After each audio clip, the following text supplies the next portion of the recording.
Anak-anak pengemis lain hanya tahu menadahkan tangan di jalan. Sedangkan gadis kecil ini setiap hari membaca buku dan koran. Anak-anak di sekitarnya semua menganggapnya sebagai guru. Ditambah lagi berkat wajahnya yang imut. Cukup bermanja-manja sedikit dengan orang lain. Dia bisa makan hamburger setiap hari. Hari itu, gadis kecil itu seperti biasa, dengan santai meminta hamburger pada seseorang. Pria yang berpakaian mewah itu sepertinya sedang terburu-buru. Jadi dia asal mendorong gadis kecil itu. Namun, pertemuan yang seperti takdir itulah yang membuat gadis kecil itu membangkitkan ingatan kehidupan masa lalunya. Ternyata dia telah masuk ke dalam novel yang pernah dia baca sebelum bereinkarnasi. Ingatan membanjir masuk seperti air terjun. Pria di hadapannya adalah pemeran utama pria di buku itu, Duke Cullen. Dia sedang mengejar seorang penjahat yang kabur, tapi malah masuk ke dalam jebakan pengalihannya. Saat dia tiba di sana, bajingan itu sudah mulai melakukan pembantaian, dan seseorang yang sangat penting baginya juga ada di sana. Rasa sakit yang tajam di kepalanya menarik gadis kecil itu kembali ke dunia nyata.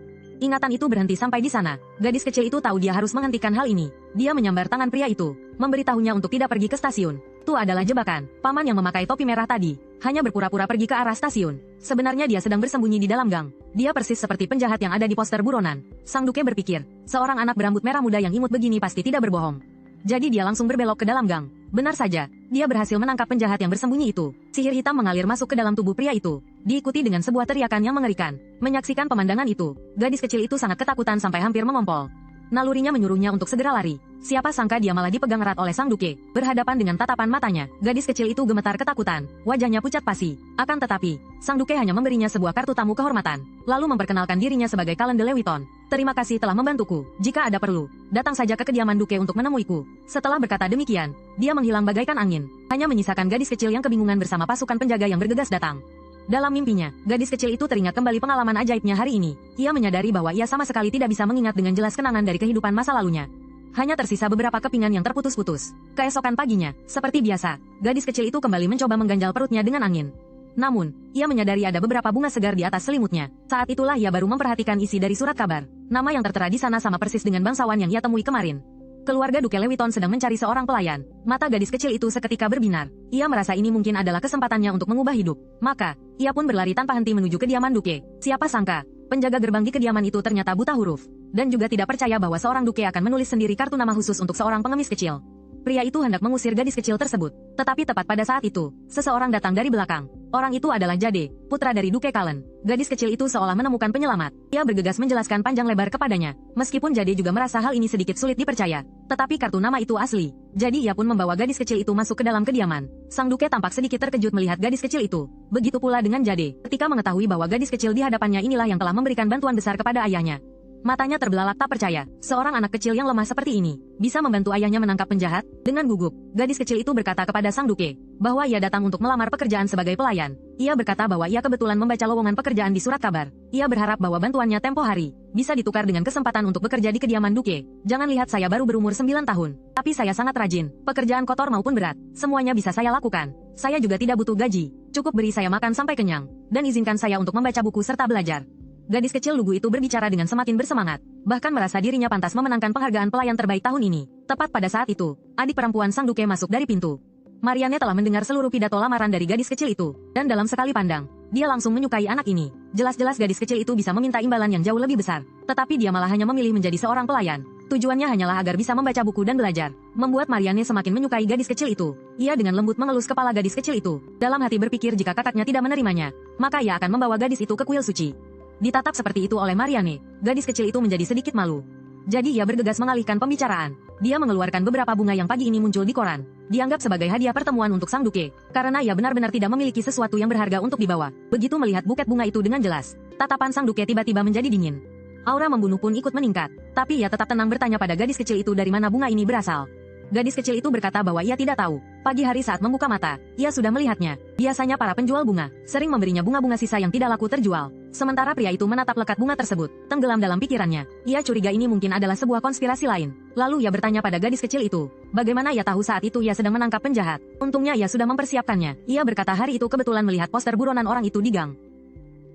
Sang Duke mengakui bahwa pengamatan gadis kecil itu sangat tajam, tapi ia masih tidak mengerti mengapa gadis itu bersikeras meminta pertolongan tepat kepadanya. Gadis kecil itu tahu Sang Duke sedang mengujinya, tapi ia tidak mungkin mengatakan bahwa ia adalah seorang transmigrator. Maka dari itu, ia segera mengubah nada bicaranya. Soal merayu orang lain, ia adalah yang paling ahli, karena Tuan sangat tampan dan berpakaian mewah. Jadi di tengah keramaian, saya bisa langsung mengenali Tuan pada pandangan pertama.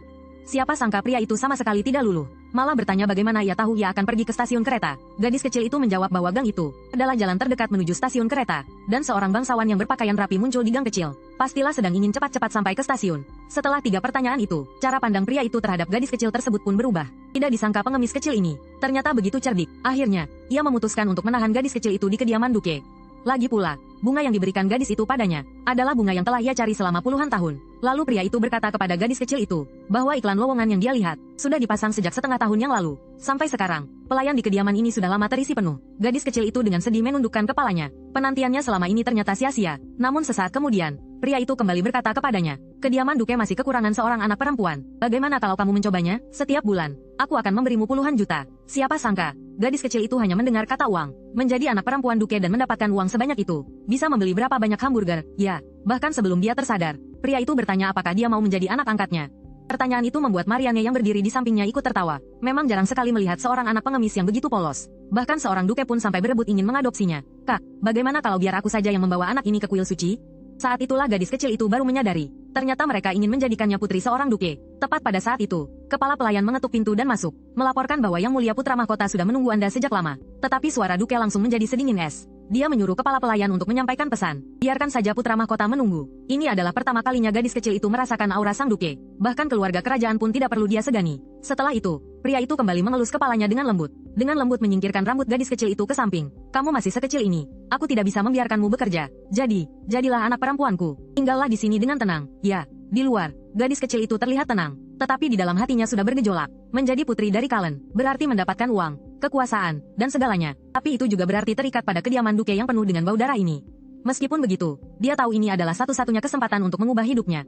Karena itu, dia tanpa ragu menyetujui permintaan Duke. Pria itu berkata kepada gadis kecil itu, bahwa kepala pelayan akan mengantarmu berkeliling kediaman Duke. Lain hari, aku akan memberimu nama baru. Siapa sangka, gadis kecil itu langsung menolak. Dia berkata kepadanya bahwa namanya adalah Lele. Itu adalah nama yang diberikan oleh ibunya. Duke itu juga sama sekali tidak marah. Baiklah, mulai sekarang panggil saja dirimu Lele. Tidak lama kemudian, kepala pelayan Siwen mengantar Lele ke kamar mandi. Tingkat kemewahan di sana membuat gadis kecil itu ternganga. Siwen memberitahu Lele bahwa para pelayan akan segera datang, lalu undur diri terlebih dahulu. Melihat kepala pelayan tiba-tiba begitu hormat padanya, ditambah lagi menikmati kondisi hidup yang jauh lebih baik dari sebelumnya. Gadis kecil itu mengerti, semua itu karena sekarang dia telah menjadi putri dari pria itu. Di dunia yang penuh dengan orang jahat ini, jika hanya mengandalkan mengemis, dia bahkan tidak tahu apakah bisa bertahan hidup sampai besok.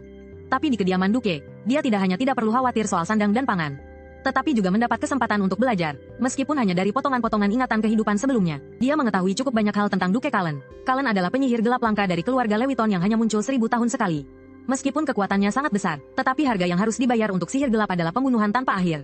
Baru bisa mempertahankan sihir gelap di dalam tubuhnya. Karena itu pula dia menjadi korban bagi keluarganya. Bahkan keluarganya bekerja sama dengan pihak kerajaan, membesarkan Kalen menjadi sebuah senjata pahlawan yang digunakan untuk membasmi orang jahat. Salah satu kekuatan pribadi milik kerajaan. Meskipun kedua tangannya berlumuran darah, tetapi pada akhirnya dia tetaplah pahlawan yang melindungi kebenaran. Meskipun menjadi putrinya penuh dengan ketidakpastian, tetapi Lele mengerti, dia harus membalas budinya. Dia harus belajar dengan giat, harus diakui oleh para bangsawan lainnya. Setidaknya dia tidak boleh membuat Kalen kehilangan muka. Tepat pada saat itu, sekelompok pelayan masuk beramai-ramai. Ratusan pelayan bersama-sama membantunya mandi. Pemandangan itu membuatnya sangat takut sampai-sampai dia meringkuk di bak mandi. Tetapi karena tidak tahan dengan antusiasme para pelayan, mandinya baru selesai setelah hampir 3 jam. Air di dalam bak mengeluarkan bau yang tak terlukiskan. Sangat kontras dengan tubuhnya yang wangi sekarang. Dia mengenakan gaun yang cantik, berdiri di depan cermin mengagumi diri selama 5 menit. Lalu baru menyadari, ternyata aku juga sangat menggemaskan. Saat tiba di ruang makan, dia menyadari tidak ada siapa-siapa di sana. Di atas meja tersaji berbagai hidangan lezat yang belum pernah ia makan sebelumnya.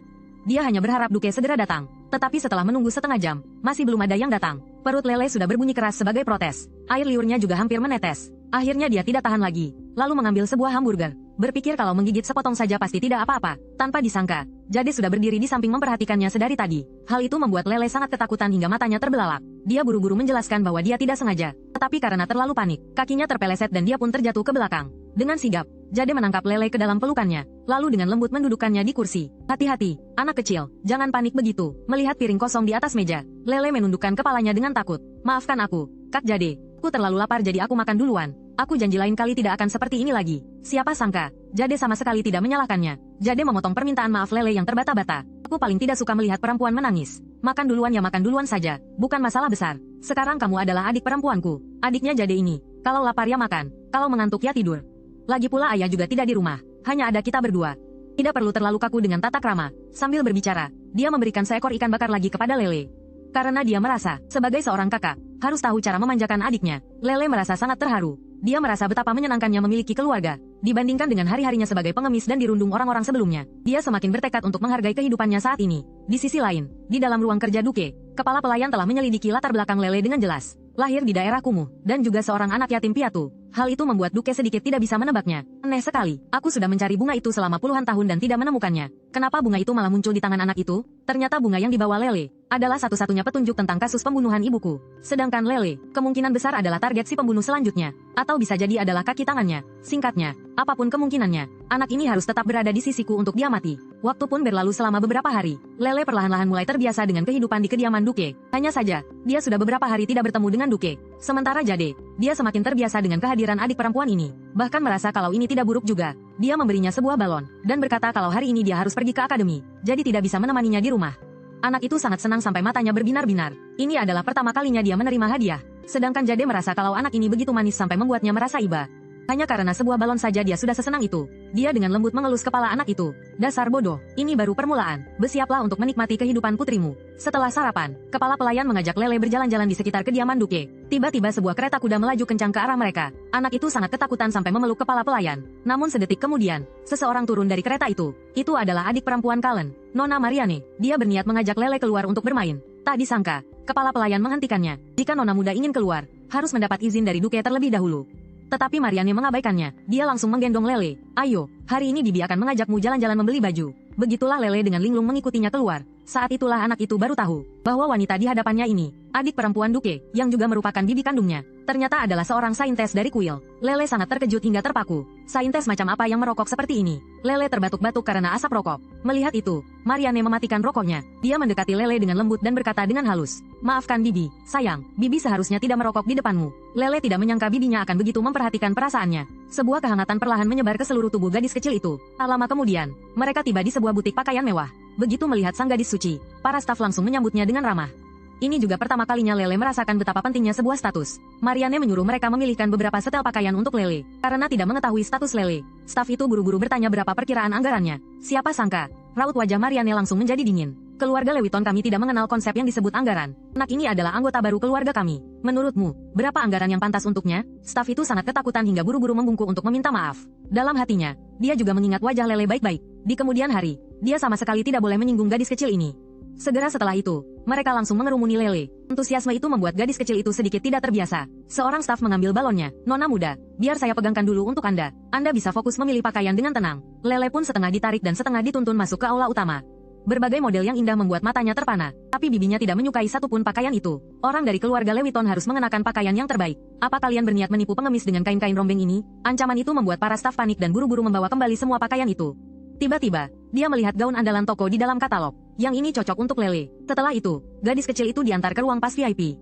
Saat itulah dia baru tahu, model gaun ini adalah model yang dibuat mengikuti gaun seremonial yang mulia putri. Lele tidak bisa mempercayainya. Dengan status seperti dirinya, beraninya dia mengenakan pakaian dengan model yang sama seperti seorang putri? Tepat saat dia hendak bercermin dengan saksama, tiba-tiba terdengar rentetan makian dari ruang ganti di sebelahnya. "Aku tidak tahu apa yang dipikirkan Duke Kalen. Aku akan segera menjadi istri Duke." Tapi dia malah memungut seorang anak pengemis untuk dijadikan putrinya. "Tunggu saja, setelah aku menikahi Kalen, aku pasti akan mengusir anak itu kembali ke kampungnya. Aku juga tidak tahu seperti apa rupanya. Kalau jelek, jual saja langsung ke rombongan sirkus." Wanita itu menunjukkan ekspresi penuh penghinaan. Lele pun akhirnya mengerti. Wanita bernama Rogel yang ada di luar sana itu, sepertinya adalah tunangan Duke Kalen. Melihat raut wajah gadis kecil itu, pegawai itu dengan perlahan menyuruh Lele untuk segera keluar, agar tidak berpapasan dengan Rogel. Tapi mereka tidak tahu bahwa hati Lele sama sekali tidak terpengaruh. Sejak menjadi pengemis, tatapan menghina seperti ini tidak pernah hilang dari dunianya. Tapi tidak apa-apa, dia sama sekali tidak memedulikannya. Karena sekarang sudah ada orang yang tulus berbuat baik padanya. Melihat Lele dalam gaun merah mudanya, Marianne bertepuk tangan dengan riuh penuh semangat. Imut sekali, dia bahkan meminta pegawai untuk menjahitkan satu setel dengan model yang sama untuknya, agar bisa memakai baju kembaran dengan Lele. Akhirnya gadis kecil itu tersenyum bahagia. Bisik-bisik yang tadi terdengar pun hilang tak berbekas. Pegawai itu mengantar Lele ke ruang istirahat. Sementara Marianne diantar untuk memilih kain. Saat itulah Lele tiba-tiba menyadari bahwa balonnya sepertinya sudah tidak ada lagi. Gadis kecil itu langsung berlari keluar dengan panik. "Itu adalah hadiah pertama yang Kak Jade berikan padaku." Dia berlari mengelilingi toko pakaian beberapa kali tapi tetap tidak menemukannya.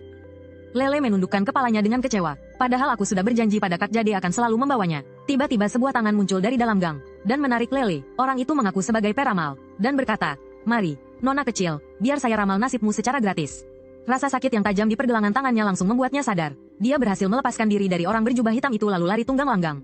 Tapi karena berlari tak tentu arah seperti itu, Lele malah tersesat. Gadis kecil itu sama sekali tidak tahu di mana ini. Dia hanya bisa terus berjalan mengikuti jalan. Sakit sekali, meskipun didorong orang hingga jatuh ke tanah. Tidak ada seorang pun yang peduli padanya. Lele mulai merasa takut. Baru beberapa hari saja dia sudah membuat masalah. Pasti akan merepotkan Duke. Tepat pada saat itu, sebuah mobil berhenti tepat di depannya. Duke Cullen turun dari mobil. Ada apa? Baru beberapa hari. Apa kau sudah mau kabur dari rumah? Lele masih kebingungan. Kenapa bisa kebetulan sekali? Dia tidak tahu bahwa pria itu sudah sejak lama meninggalkan tanda sihir padanya.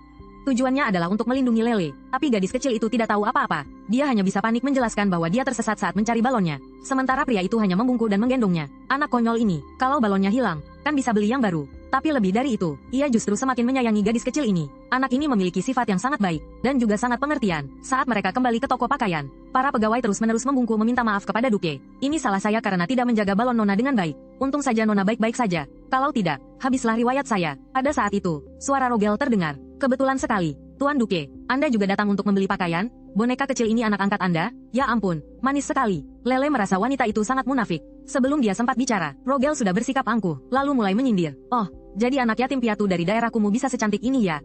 Biar saya perkenalkan diri, nama saya Rogel, nantinya kita akan menjadi keluarga. Tuan Duke sangat suka beramal. Manis, kau harus berusaha keras ya, jangan sampai mempermalukan Duke. Setelah berkata begitu, wanita itu melirik tajam ke arah Lele.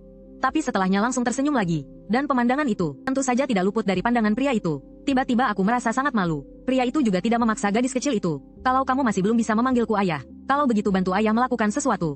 Sambil berkata begitu, dia menunjuk ke arah Rogel. Katakan pada wanita ini, suruh dia enyah dari sini. Wanita itu langsung tercengang. Apa? Namun, tatapan pria itu penuh dengan ejekan. Apa kau tidak mengerti bahasa manusia? Aku bilang, enyahlah kau. Lagi pula, mulai sekarang jangan muncul di hadapanku lagi. Saat inilah Rogel baru menyadari betapa pentingnya Lele. Setelah itu, dia langsung mendekati Cullen, mengatakan bahwa tadi dia hanya bercanda. Kita sudah menjalin hubungan begitu lama. Jangan marah padaku hanya karena seorang anak kecil. Tetapi tatapan pria itu tetap sedingin es. Hanya karena makan denganmu beberapa kali sudah dianggap menjalin hubungan, kau ini terlalu percaya diri. Lalu tatapannya kembali penuh arti. Jika kau benar-benar salah paham, anggap saja aku sudah mencampakkanmu. Lele juga bisa melihat bahwa sang Duke jelas-jelas memihaknya. Pria itu berbisik pelan di telinga Lele, memberitahu gadis kecil itu, suruh dia pergi. Kali ini Lele melepaskan semua keraguannya. Tatapannya meniru sang Duke, penuh dengan ejekan. Selamat tinggal ya, Tante. Melihat itu, pria itu mengelus kepala Lele dengan puas. Nah, begitu dong, ini baru putriku. Tepat pada saat itu juga, Marianne akhirnya muncul. Pria itu sangat memahami adik perempuannya ini. Pasti dia menggunakan alasan mengajak Lele keluar bermain,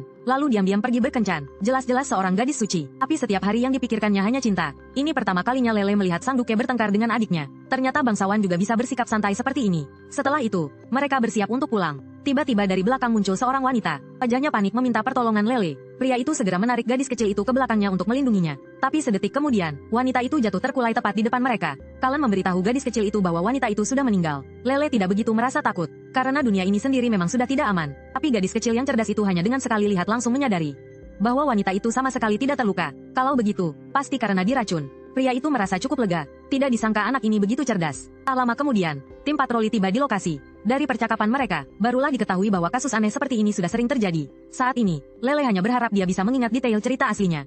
Dengan begitu, dia bisa membantu sang Duke menangkap pelakunya. Sesampainya di rumah, Jade datang tepat ke hadapannya. Lele merasa bersalah sampai tidak berani menatapnya. Dia takut Jade akan menyalahkannya karena menghilangkan balon itu. Tapi dia tetap memberanikan diri untuk meminta maaf padanya. Tak disangka, Jade sama sekali tidak mempermasalahkan hal itu. Dia hanya merasa adik perempuannya ini terlalu pengertian, membuat orang merasa sangat iba. Dia menatap Lele dengan tatapan penuh kasih sayang, lalu dengan lembut mengelus kepala gadis kecil itu. Jangan menangis lagi, ya, nanti tidak imut lagi kalau menangis terus. Kalau balonnya hilang ya sudah, lain kali kakak akan ajak kamu naik perahu. Bagaimana? Lele tahu Jade sedang menghiburnya. Rasa bersalah di hatinya pun ikut menghilang. Asalkan kakak tidak menganggapku bodoh, itu sudah cukup. Di sisi lain, kepala pelayan Siwen berkata kepada sang Duke, bahwa setelah mengamati Lele selama berhari-hari, dia tidak menemukan sesuatu yang aneh. Pria itu juga berpikir begitu. Anak ini memancarkan aura yang polos dan lugu, dan juga menggemaskan. Sepertinya aku harus melindunginya dengan baik. Membesarkan seorang anak perempuan seperti ini, sepertinya juga tidak buruk. Setelah makan malam, seorang pengawal datang memberitahu bahwa Kaisar telah mengirimkan perintah.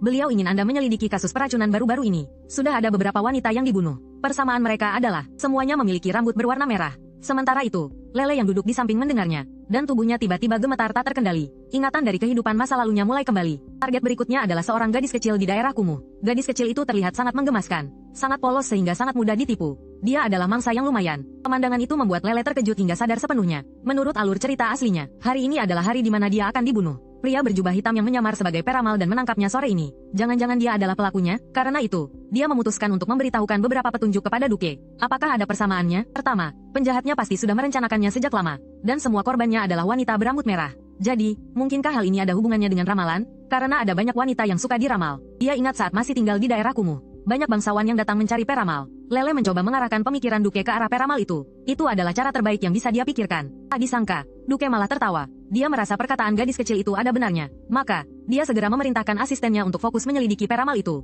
Tetapi tepat pada saat itu, kepala gadis kecil itu sakit serasa mau pecah. Dia pun jatuh pingsan. Di dalam mimpinya, dia kembali melihat alur cerita yang seharusnya terjadi. Akhirnya Duke berhasil menemukan tempat persembunyian si pembunuh. Dan berhasil melumpuhkannya. Tetapi tepat saat Duke menggendongnya keluar, orang itu bermain curang. Menggunakan senjata tersembunyi untuk menyerang diam-diam. Duke juga tertusuk di bagian dada. Terkena racun lalu jatuh pingsan ke tanah. Karena racunnya terlalu kuat, Duke koma selama lebih dari sebulan dan belum juga sadar. Kediaman Duke juga jatuh ke dalam krisis terbesar dalam sejarah. Tidak sedikit orang yang ingin memanfaatkan kesempatan ini untuk menggulingkan posisi Duke.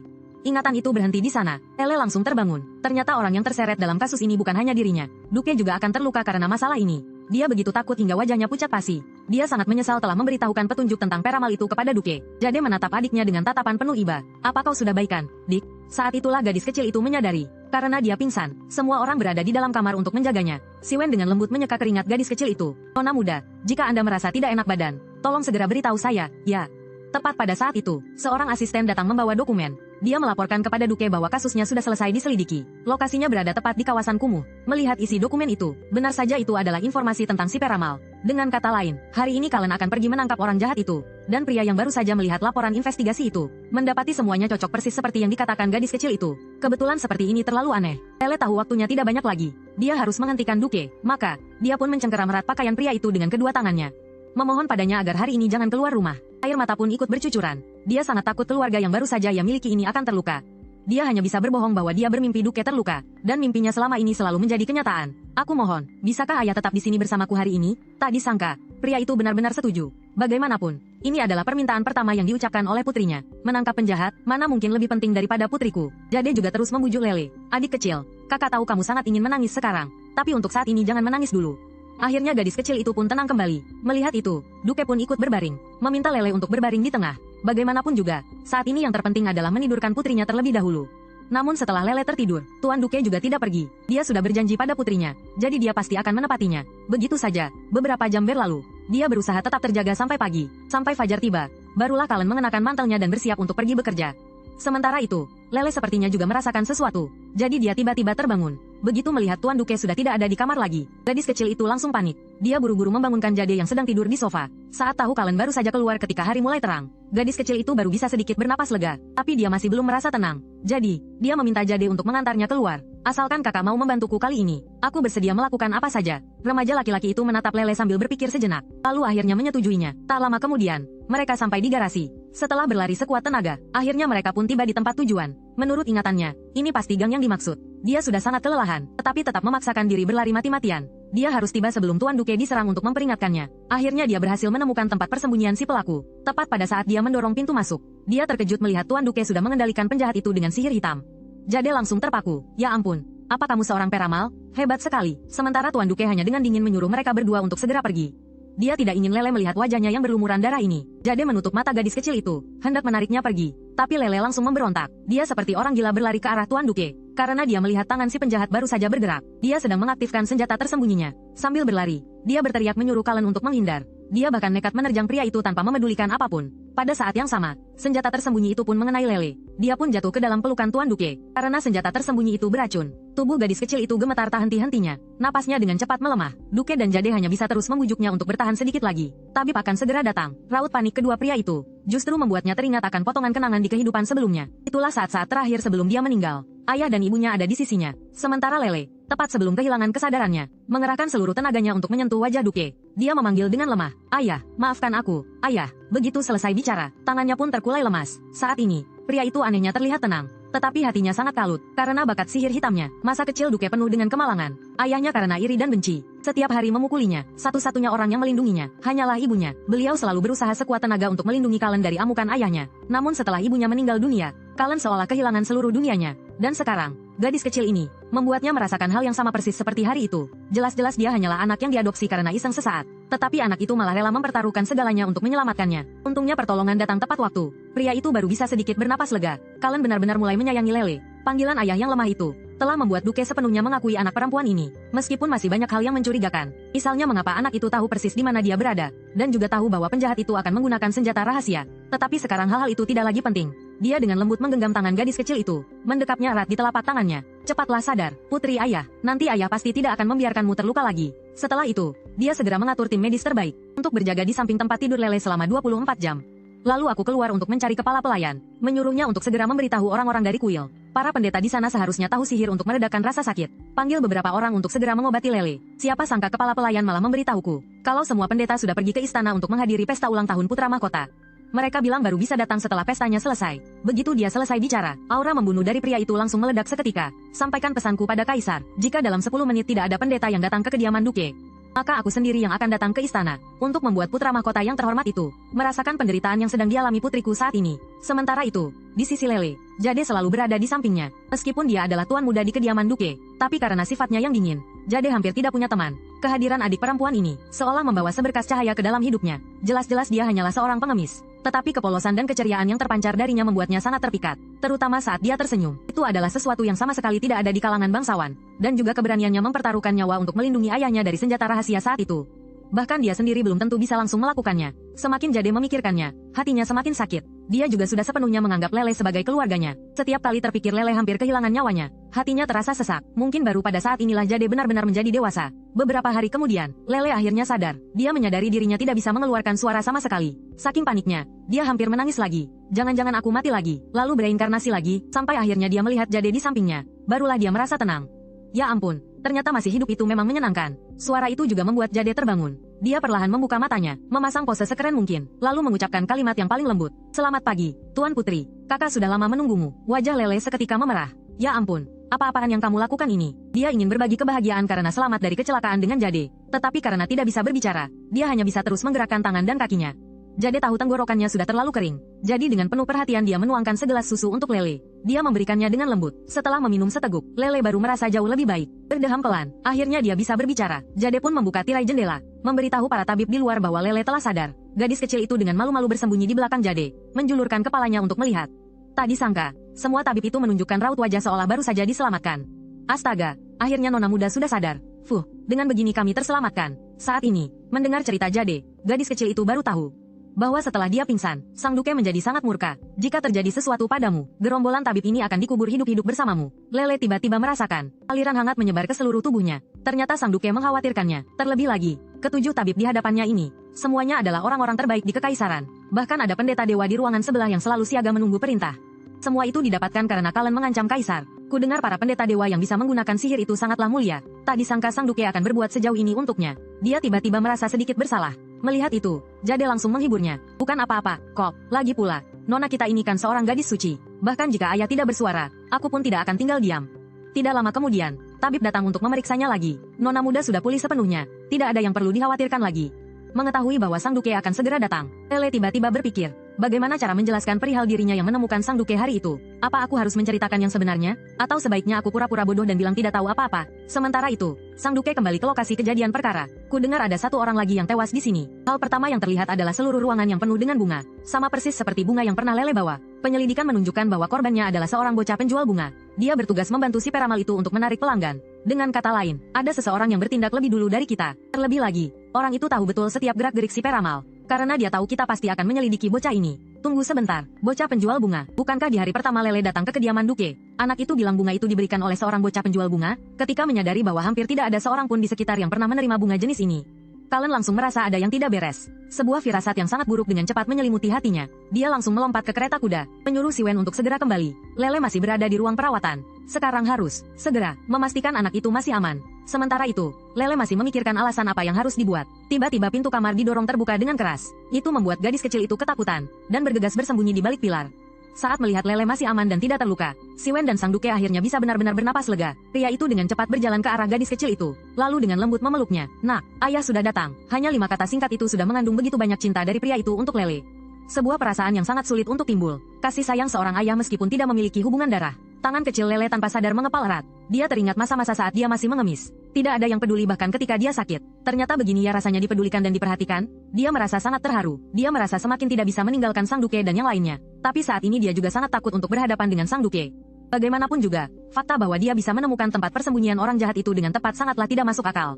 Siapa sangka Sang Duke sama sekali tidak menanyakan hal itu, melainkan hanya mengeluarkan bunga itu, dan bertanya apakah dia tahu hal lain tentang bunga itu. Lele tetap berpura-pura tidak tahu apa-apa. Sang Duke juga merasa kalau dirinya sudah terlalu tegang. Lalu, dia perlahan mengulurkan tangannya, dengan penuh kasih mengelus rambut Lele. Terima kasih sudah menyelamatkan ayah, nak. Tapi berjanjilah pada ayah. Ya, lain kali jangan lakukan itu lagi.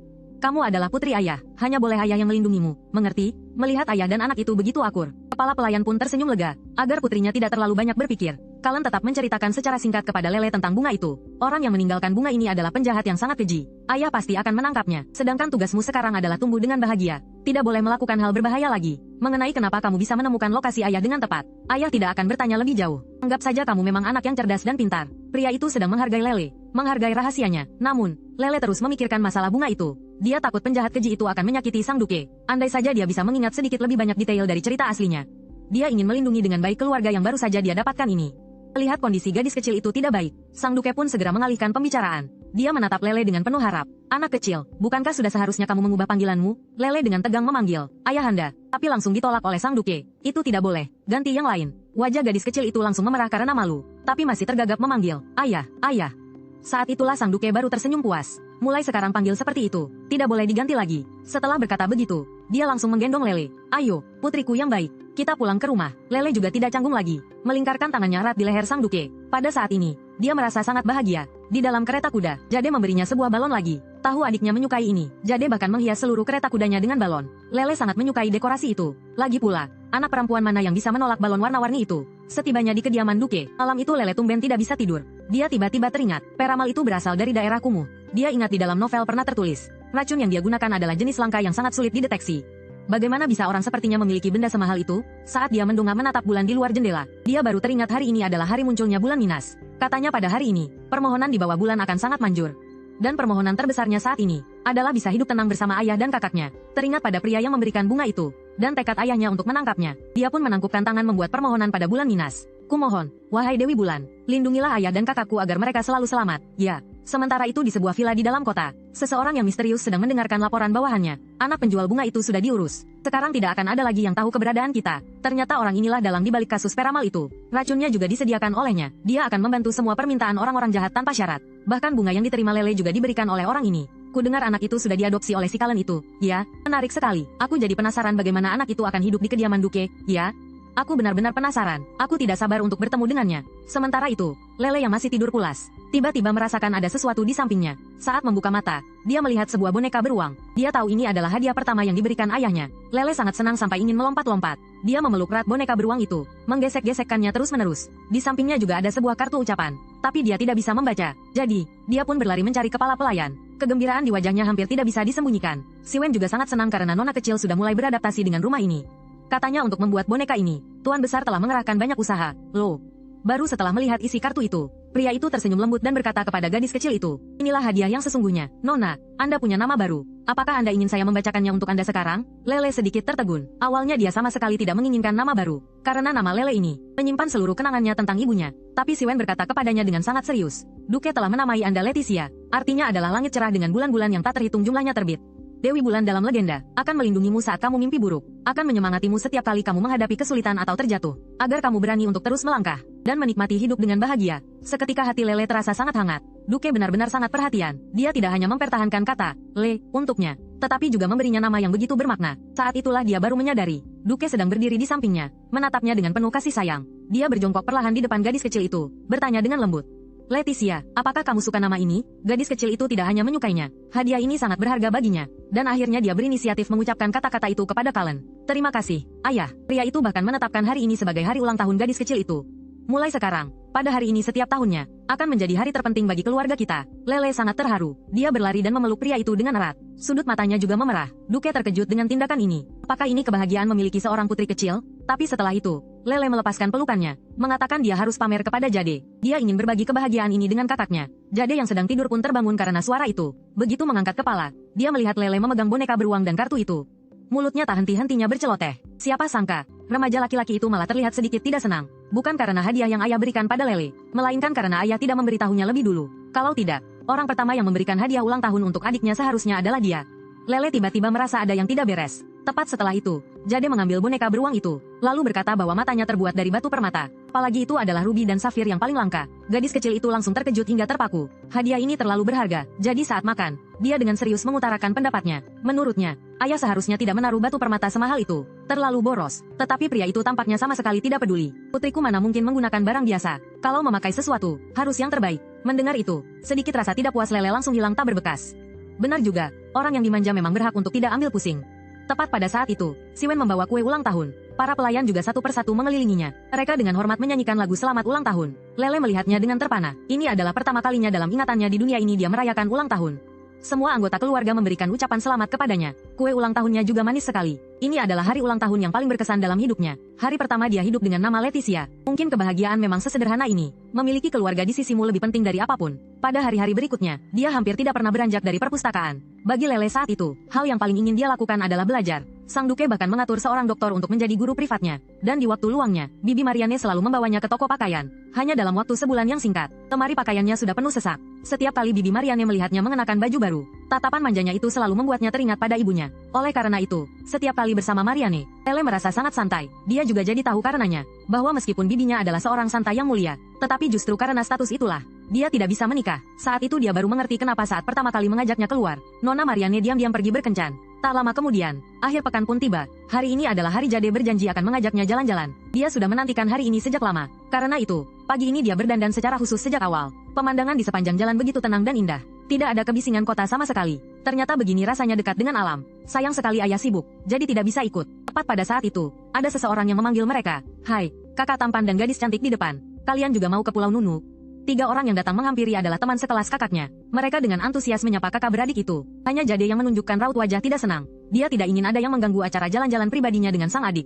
Jadi, Jade menyuruh kapten kapal untuk mempercepat laju agar bisa meninggalkan mereka. Mendengar itu, Lele menjadi bingung. Bukankah mereka teman sekelas kakak? Kenapa kakak ingin sekali menghindari mereka? Ya, berbicara tentang sekolah. Lele tiba-tiba berpikir, alangkah baiknya jika dirinya juga bisa pergi ke sekolah. Tak lama kemudian, mereka pun tiba di Pulau Nunu. Pemandangan di sini bahkan lebih indah dari apa yang terlihat dari kapal tadi. Dia menoleh dan menarik tangan Jade. Ayo, kak, kita lihat ke depan. Dia berdiri di depan semak mawar biru. Lớp băng giá này sẽ nhanh chóng tan chảy thôi. Ta lại một lần nữa phóng ra lửa. Ay seryosong nakatitig sa loob ng glass wall. Ay seryosong nakatitig sa loob ng glass wall. At buong lakas na kinakalma ang sariling balat. Tila may kung anong bagay ang malapit nang lumabas mula sa kanyang katawan. Dù sao hắn cũng có thể khống chế được lực đạo, nhưng bị lửa của ta tác động. Sobra ang kaba sa kanyang dibdib. Sa sandaling iyon, nagbago ang ekspresyon ng lahat. Nhân cơ hội này, ta lập tức lao tới một lần nữa. Vuốt hổ lóe lên từng đợt ánh sáng vàng. Vuốt hổ lóe lên từng đợt ánh sáng vàng. Tuwang-tuwang sabi ng assistant sa tabi. Sau khi nó rên rỉ bi thương vài tiếng, tagumpay, kết liễu sói lửa. Nag-alinlangan siya sandali bago lumapit sa mikropono. Ta lại một lần nữa lao về phía con mãng xà khổng lồ.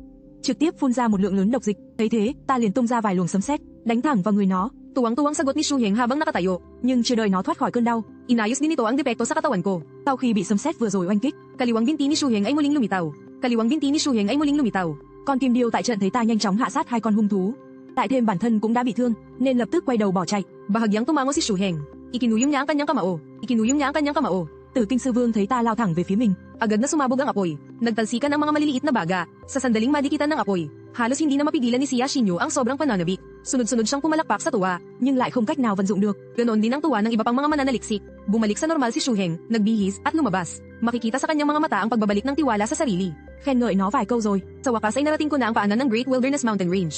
Tử Kinh Sư Vương cũng chỉ như một con hổ mất hết nanh vuốt. Tử Kinh Sư Vương cũng chỉ như một con hổ mất hết nanh vuốt. Ang presensya ng iba't ibang uri ng mga halimaw. Sa sandaling iyon, naglabas ng tunog ang Magic Cat na puno ng pag-aalala. Ta sải bước đến bên cạnh Thiên Nguyên cổ thụ, lại gần mới phát hiện, màu vàng kim của Thiên Nguyên cổ thụ vô cùng thuần khiết, màu đồ. 4 quả trên cây vàng kim lúc này đã chín mọng hoàn toàn. Mùi quả thơm nồng nàn liên tục kích thích vị giác của tôi. Diretso akong pumasok sa kalaliman ng kabundukan, patungo sa kinaroroonan ng Tianyuan Fruit Tree. Linh quả Thiên Nguyên đã chín có màu vàng nhạt, trên vỏ quả là từng vòng hoa văn kỳ lạ. Mấy quả này trông ngon quá đi, em sắp không nhịn được nữa rồi, em sắp không nhịn được nữa rồi. Nagpatuloy ako sa paglalakbay sa kaibuturan ng kabundukan. Sắp được ăn ngay đây. Hindi ko alam kung saan ito nakuha ang lakas ng loob. Hindi ko alam kung saan ito nakuha ang lakas ng loob. Thiên Nguyên linh quả dường như đã chín đến cực điểm. Thiên Nguyên linh quả dường như đã chín đến cực điểm. Pagkatapos ay iwinasiwas nito ang kanyang mga pakpak at sumugod sa akin. Dahil dito, lalong lumakas ang loob ng konkon. Ay dumiretso sa gwapo kong mukha ng tigre. Ay dumiretso sa gwapo kong mukha ng tigre. Không hề xông loạn trong cơ thể, không hề xông loạn trong cơ thể. Agad na nahati sa dalawa ang konkon at bumagsak sa lupa.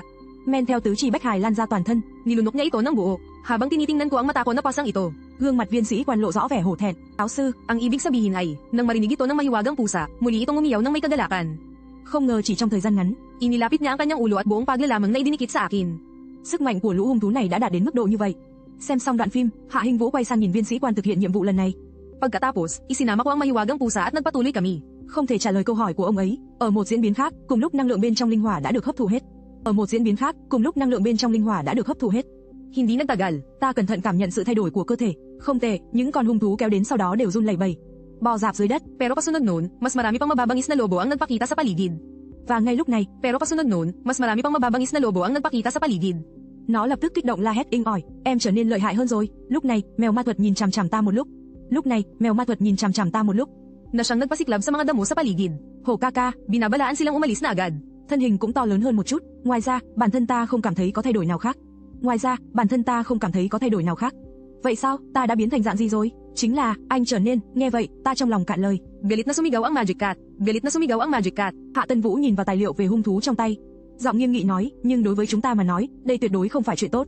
Dù sao thì lúc họ hành động, sau khi xem đoạn video, Sa tindi ng lakas ko. Sa tindi ng lakas ko. Durog na agad ang isang higanteng lobo. người phụ trách thành phố Thiên Ninh cung kính hỏi, Pero sa gitna ng lahat ng yun.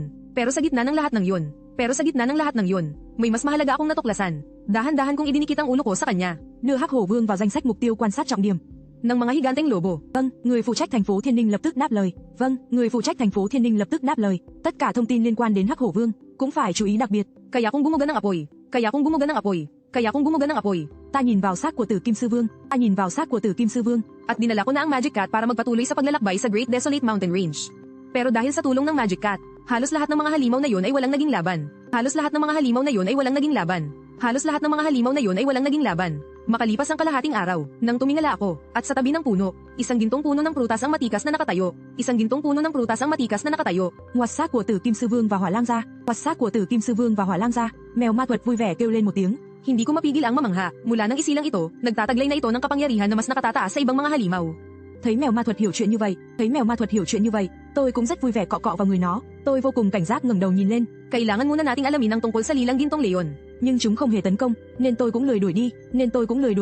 Hindi na umimik ang mahiwagang pusa. Vẫn cứ lượn lờ trên bầu trời, chắc chắn có vấn đề, lại là máy bay không người lái. Hindi ko maiwasang mag-isip ng malalim. Nang marinig ko iyon, xem ra bây giờ vẫn chưa thể trực tiếp nuốt chửng Tử Tinh Sư Vương được. Lỡ như khả năng nuốt chửng của mình bị con người biết được, thậm chí còn có thể bị quân đội phái đến vây bắt.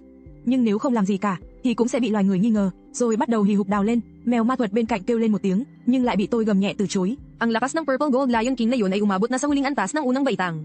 Một tiếng sau, cứ cách một khoảng thời gian lại kết thành Thiên Nguyên Linh Quả. Pambihirang halaman o kayamanan para magkaroon ng ganitong klaseng lakas. Nang makita akong hindi umiimik. Sau khi nghỉ ngơi một lát, kailan tayo kikilos? Pagkatapos, naningkit ang aking mga mata bilang tigre. Napansin kong hindi pa pala ganap na hinog ang mga bunga ng puno ng Tian Yuan Fruit.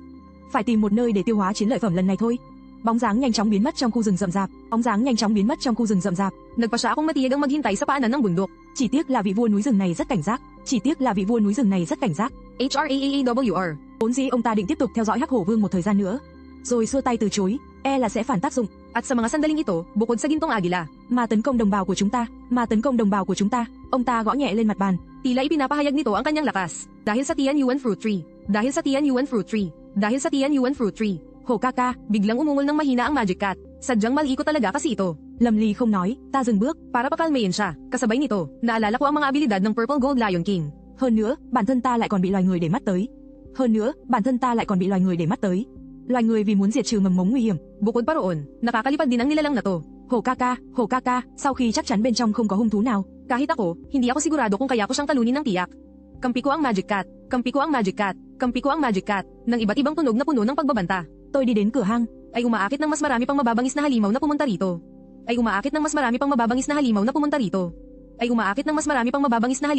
rito. Alam kong napakaraming halimaw ang dumarating. At papalapit sila sa tuktok ng bundok. Nó hóa thành một vệt sáng tím. Maging ang Haring Leong Lila Ginto ay tumayo na rin, na gustong-gustong mas mapalapit sa puno ng Tian Yuan Fruit. Tôi đứng oai phong lẫm liệt ở cửa hang. Basta makakain lang ako ng isang bunga. Quả không hổ danh là hung thú cấp vương ở kiếp trước. Khi hợp thể với mèo ma thuật, siguradong magkakaroon ng isang matinding labanan sa pagitan ng mga halimaw na ito. At walang sino man ang makakapigil dito. Tôi vô cùng hài lòng về điều này, nhưng nhờ có sự gia trì của mèo ma thuật, thực lực lại tăng vọt lên đến bậc 2 hậu kỳ. Agad na tumalsik ang dugo sa buong lugar. Sa mga sandaling ito, có thể bỏ qua đòn tấn công của hung thú bậc 2 thông thường. ang higanteng lobo at ang higanteng sawa ay nasa mga 10 metro na lang ang layo sa puno ng Tian Yuan fruit. Ta có thể dựa vào sự hỗ trợ của mèo ma thuật mà thoải mái ra tay. Mula sa ibaba ng bundok, pinapanood ko ang lahat ng ito. Mula sa ibaba ng bundok, pinapanood ko ang lahat ng ito. Sige lang, magpatayan kayo. Mabilis na lumipas ang oras at kinabukasan na. Simpleng pumatay ako ng isang hayop. Makalipas ang isang oras, ang puno ng bunga ng Tian Yuan ay biglang nagbuga ng nakakasilaw na gintong liwanag. Mahina akong umungol sa mahiwagang pusa. Walang pag-aalinlangan, sumanib ito sa katawan ko. Nghe thấy câu hỏi này, Habang tumatakbo, sinulyapan ko ang ibang mga halimaw sa paligid. Nakita kong hindi na rin nila mapigilan ang kanilang mga sarili. vô số cơ duyên đã xuất hiện. Sa isang iglap, napuno ng walang tigil na mga sigaw ang tuktok ng bundok. Walang humpay ang kislap ng mga liwanag. Umungal ako sa galit, para paalalahanan ng mahiwagang pusa na bigyan ako ng panangga. Sa mismong sandaling iyon, agad akong natigilan, at nakita ko ang ilang helicopter na mabilis na bumababa, dala ang malakas na hangin. Nếu để loài người biết được những năng lực mà ta sở hữu, Mukhang mas nagiging interesante ang mga pangyayari. muốn tránh rơi vào tay loài người, Pasabugin ang lahat ng mga hayop na yan. đã có đủ vốn liếng để tạo dựng một quân đoàn hung thú rồi. Agad na kinalas ng lahat ng sundalo. Hổ Kaka, Sa isang iglap, bumuhos na parang ulan ang napakaraming bomba. Nagliparan ng laman at dugo. Sa isang iglap lang, pinasabog ang mga halimaw sa paligid hanggang sa magkadurog-durog ang kanilang mga bungo. mà lại không nói cho em biết, tôi nghe ra được sự không vui trong tiếng kêu của nó. Mèo ma thuật thấy tôi mãi không trả lời câu hỏi của nó. Tôi gầm nhẹ hỏi, Medyo nadumihan lang ang balahibo ko. mèo ma thuật nghiêng đầu suy nghĩ một lúc, rồi lập tức bày tỏ suy nghĩ của mình. Tumingala ito at humiyaw sa langit. Em thấy bọn họ đúng là phí công vô ích. Sa isang iglap lang, direkta niyang pinabagsak ang isang helicopter. Đối với chúng ta chắc chắn cũng như vậy. Ang buong katawan ng Amethyst Gold Lion King ay kumislap na parang kuryenteng lila. Tôi liền bật cười gầm lên một tiếng. Paanong nangyari to? Pero labis ang takot na naramdaman niya. Hay nói đúng hơn, đó là một loại bản năng căm ghét con người. Minaliit natin ang lakas ng mga halimaw. Kailangan na nating umalis. Mèo ma thuật tỏ ra khó hiểu. Vân Hà Sơn, nó chưa từng nghe nói đến nơi này. Ang aking aura na tila kayang dominahin ang buong mundo ay direktang nagpayanig sa grupo ng mga hamak na nilalang. Rồi kể cho mèo ma thuật nghe. Puno ng malalaki at maliliit na sugat ang kanyang katawan.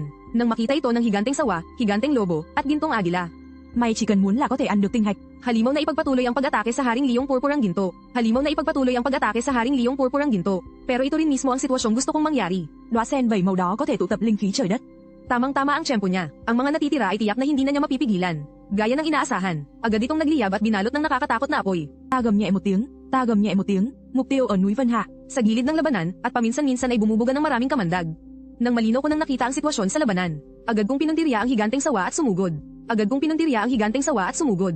Para protektahan ang kahinaan nito. Para hindi ako makalusot, hindi ko na inalintana kung malubha ko bang nasugatan ng sawa. Diretso akong umatras, at may bahid pa ito ng dugo. Agad na gumamit ang mahiwagang pusa ng mga kakayahan tulad ng panangga at pagpapagaling. Agad niyang pinagaling ang mga bahagi ng katawan ko na nadikitan ng kamandag ng sawa. Umungol ako ng mahina sa Magic Cat. Agad namang natuwa ang Magic Cat. Tila ba proud na proud sa sarili. Umungol ako sa galit. Agad kong inilipat ang aking target sa Firewolf. Lalong tumindi at naging mas nakakatakot ang apoy na bumalat sa buong katawan nito. Na para bang gustong makipagsabayan sa akin ng harapan. Habang gulong-gulo pa ang isip ng Firewolf, bahagya kong ibinuka ang aking bibig. Isang bugso ng yelo na may matinding lamig ang tumama mismo sa kanya. Tutal, siya naman ang eksperto sa paggamit ng apoy. Pero, sa labis niyang ikinagulat at ikinatakot. At ang pinuntirya ko pa ay ang yelo sa kanyang katawan. Tingnan natin kung makakaya mo pa ngayon. Kung mismong ang Firewolf lang ang magtutunaw nito, wala sanang magiging problema. Pero dahil sa atake ko, kaya nagkaroon ng pagkakataon ng yelo na direktang pumasok sa katawan niya.